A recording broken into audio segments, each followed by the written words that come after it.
Hello my dear friend, welcome to education point online. So friend, कैसे हैं आप लोग? गाइस बहुत अच्छे होंगे। मेरे प्यारे बच्चों, आज हम लोग बात करने वाले हैं आरजीपीवी मैथमेटिक्स 2 के रोड मैप के बारे में कि अब आपको किस तरीके से मैथमेटिक्स 2 को प्रिपेयर करना है ताकि आपका ये जो पेपर है ये क्लियर हो सके। एक बात आप समझिएगा, है ना, यहाँ पर आप एक बात समझना, ये जो वीडियो है ना, मैं रिजल्ट के बाद लाने वाला था कि जब बच्चों के रिजल्ट आ जाते हैं ना, बच्चे थोड़ा सीरियस हो जाते हैं और उनके बाद उनको कोई गाइड करने वाला मिल जाए ना, है ना, रिजल्ट के बाद अगर कोई गाइड करने वाला मिल जाए तो बच्चे मेरे क्या हो जाते हैं, पास हो जाते हैं। लेकिन इस बार क्या हो रहा है, रिजल्ट आपका डिले हो रहा है। तो अब आप रिजल्ट का वेट मत करो, मैं आपको क्लियर बता रहा हूं, रिजल्ट आएगा आपके 15 जून के आसपास, ठीक है, और आपके एग्जाम का डेट आएगा 1 से 5 जुलाई के आसपास, और आपका जो एग्जाम है वो 20 जुलाई के आसपास स्टार्ट हो जाएगा। तो अब आपके पास समय नहीं है। मैं ये मानकर चल रहा हूं कि अब मेरे बच्चों के पास 45 डेज है।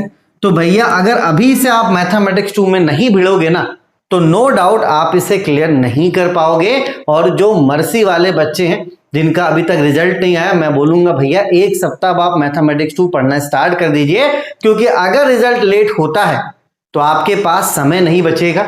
और जो बच्चा फर्स्ट ईयर में अभी तक मटर गश्ती कर रहा है तो भैया अब आप मत कीजिए, क्योंकि अब सैडल पॉइंट आ चुका है। अब आप से मान के चले कि एक सप्ताह भी आप अगर डिले करोगे ना तो वो आपके रिजल्ट में अब दिखने वाला है। तो भैया रिजल्ट आए चाहे नहीं आए, आप अपनी प्रिपरेशन स्टार्ट कर लो, क्योंकि आरजीपी भी वही करेगा, रिजल्ट देगा 10 से 15 दिन के बाद एग्जाम का डेट दे देगा और उसके 10 से 15 दिन के बाद वो एग्जाम ले लेगा। तो समय बचा नहीं है आपके पास, है ना। 20 जुलाई तक अगले बार पेपर स्टार्ट हो गया तो इस बार भी 20 जुलाई के आसपास पेपर स्टार्ट हो जाएगा। तो भैया इस बार गैप भी उतना मिलने वाला नहीं है, ठीक है। चलिए, तो भैया लापरवाही नहीं करना, 45 डेज हैं। अगर आप इस 45 डेज में पढ़ते हो, ठीक है, और पढ़ने के साथ साथ अगर आप प्रैक्टिस करते हो तभी जाकर आपका रिजल्ट होगा। आप ये बिल्कुल भी मत सोचना, मैं एकदम क्लियर कर दे रहा हूं, मैथमेटिक्स 2 में आपको ऐसा लगता है कि आप मैथमेटिक्स 2 पढ़कर पास हो जाओगे, तो भैया पढ़कर और पास होने के बीच में प्रैक्टिस है।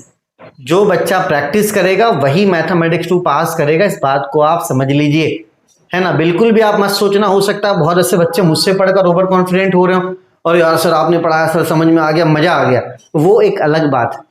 आप लेक्चर्स देखोगे, आप पढ़ोगे, आप समझोगे, वो एक अलग बात है। लेकिन उस पढ़ाई से आप पास नहीं होगे, आपको प्रैक्टिस करना पड़ेगा। कम से कम एक एक क्वेश्चन को 2 से 3 बार 4 बार आप प्रैक्टिस करोगे तभी जाके एग्जाम्स में क्वेश्चंस आपसे बन पाएंगे।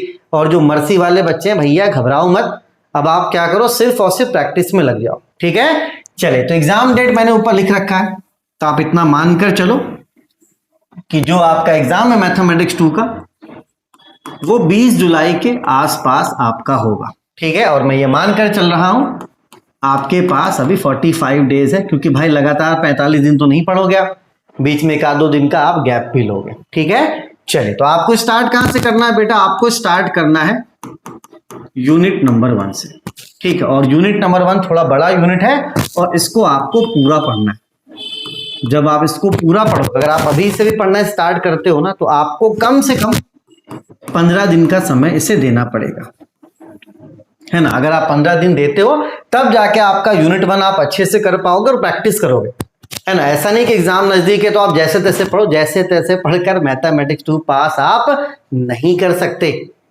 ठीक है। तो भैया मेरे, आपको यूनिट 1 में कम से कम 15 दिन, मतलब 1 सप्ताह 2 सप्ताह से भी 1 दिन ज्यादा आप ले सकते हो। और यूनिट 1 आपको पूरा कंप्लीट करना है, कोई भी सिंगल टॉपिक आपको नहीं छोड़ना है, ठीक। और 15 दिन है मेरे प्यारे बच्चों, मतलब आपको भाग भाग के भी नहीं पढ़ना है, आप प्रॉपर पढ़कर प्रैक्टिस कर सकते हो। पर 15 का 16 दिन भी होता है या 17 भी होता है तो भी आपको हड़बड़ाना नहीं है। 1-2 आप मान के चलो जो दिन है वो बाद में आप मेकअप कर सकते हो, ठीक है। चलिए, जैसे आपका यूनिट नंबर 1 हो जाएगा आप अपना यूनिट नंबर 2 स्टार्ट करोगे और इसमें सिर्फ और सिर्फ आप पढ़ोगे वेरिएशन ऑफ पैरामीटर। बस आपको क्या पढ़ना है बेटा, इसमें सिर्फ और सिर्फ वेरिएशन ऑफ पैरामीटर पढ़ना है, जो आप 1 दिन में पढ़ लोगे, ठीक है। चलिए, उसके बाद आपको पढ़ना है यूनिट नंबर 3। ठीक है। और जब यूनिट नंबर 3 आप पढ़ोगे, ये आपको पूरा पढ़ना है आराम से। आप 10 से 12 दिनों में, है ना, 10 से 12 दिनों में आप यूनिट नंबर 3 पूरा कर लोगे। तो कुल मिलाकर ये 3 यूनिट आपको 1 महीने के अंदर कर लेना है, ठीक है। और अच्छे से प्रैक्टिस करके, मैं अभी भी बोल रहा हूं भाग भाग के मत पढ़ना, ठीक है, क्योंकि यहां पे आप टॉपिक्स को कवर करके पास नहीं कर पाओगे, आपको प्रॉपर प्रैक्टिस करना पड़ेगा, ठीक है। आप जब तक प्रैक्टिस नहीं करोगे एग्जाम में नहीं बनता है क्वेश्चन। तो अभी भी भागना नहीं है, आप 1 महीना ले लो यूनिट नंबर 1, 3 और मान के चलो 2 का वेरिएशन ऑफ पैरामीटर आप करने के लिए 1 महीना ले लो, कोई दिक्कत वाली बात नहीं है। अगर जो बच्चा 10 तारीख को दिख रहा है 10 से 10 ले लो आप, कोई दिक्कत वाली बात नहीं है, ठीक है। चलो, इतना कंप्लीट होने के बाद फिर आपको क्या करना है बेटा, यूनिट नंबर 4 में और यूनिट नंबर 5 में कोई एक पढ़ना है। अब मैं यहाँ पे छोड़ रहा हूं कि यूनिट नंबर 4 आप पढ़ोगे या 5 आप पढ़ोगे, क्योंकि अब उतना टाइम नहीं है कि आप 4 और 5 दोनों पढ़ सकते हो। अब आपको कोई एक चूज करना पड़ेगा।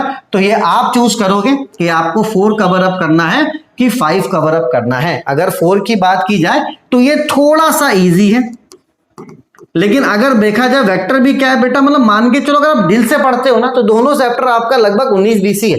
अगर ये आपका 19 होगा तो ये आपका 20 है, ठीक है। यूनिट 5 में थोड़े बड़े बड़े क्वेश्चन है, यूनिट 4 में क्वेश्चन उतने बड़े बड़े नहीं है, ठीक है। तो आप यूनिट 4 भी पढ़ सकते हो, अगर आपने 5 पहले थोड़ा बहुत पढ़ा है तो आप 5 भी पढ़ सकते हो, ठीक है। तो इसको पढ़ने के लिए आप 10 दिन का समय ले लो, ठीक है। चलो, उसके बाद आपको क्या करना है, उसके बाद जो आपके PYQ है, प्रीवियस ईयर क्वेश्चन, आपको 2022 के बाद जितने भी क्वेश्चंस पूछे गए उनको आपको प्रैक्टिस करना, और प्रैक्टिस करके आपको अपने एग्जाम्स में चले जाना। नो डाउट आप बहुत अच्छे से पास हो जाओगे।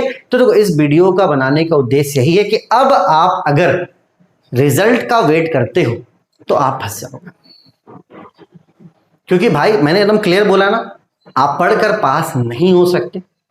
M2 में आपको प्रैक्टिस करना पड़ेगा, क्योंकि बच्चे इतना डर जाते हैं ना M2 में कि एग्जाम में जाके सारी चीजें भूल जाते हैं। तो अगर अभी भी आप अच्छे से समय दोगे, अच्छे से प्रैक्टिस करोगे, शेड्यूल को फॉलो करोगे, तो नो डाउट आपका मैथमेटिक्स 2 अच्छे से हो जाएगा, ठीक है। और इसीलिए मैंने क्या किया बेटा, अभी जो भी कोर्स फीस था वो मैंने कम कर दिया, क्योंकि हमेशा एग्जाम के डेट आने के बाद करते थे, इस बार मैंने पहले ही कर दिया है। आपको BEEE मिल जाएगा 599 में, आपको मैथमेटिक्स 2 मिल जाएगा 599 में, और आपको ग्राफिक्स मिल जाएगा 699 में, ताकि आपको वेट ना करना पड़े कि अरे यार सर आपका तो फीस कम होगा तब हम कोर्स लेंगे। मैंने भैया पहले ही कोर्स का फीस कम कर दिया है, ठीक है। और अगर आप 2-3 सब्जेक्ट परचेस करने वाले हो, ठीक है, तो एक सब्जेक्ट आप एजुकेशन पॉइंट ऑनलाइन से लेना और एक सब्जेक्ट आप इरफान रजा एप्लीकेशन से ले लेना। दोनों का लिंक मैं आपको डिस्क्रिप्शन पे दे देता हूं, है ना। क्योंकि होता क्या है, कभी कभी अगर एक का सर्वर फेल हुआ तो दूसरे में आप पढ़ सकते हो, आप दूसरा सब्जेक्ट आपके पास रहेगा, ठीक है। तो भैया रिजल्ट का वेट मत कीजिए, क्योंकि रिजल्ट आएगा उसके 15 दिन के बाद आपके एग्जाम का डेट भी आ जाएगा। तो समय अब देखा जाए तो बचा नहीं है, ये पूरा जून आपके पास है और जुलाई का 15 दिन आपके पास है।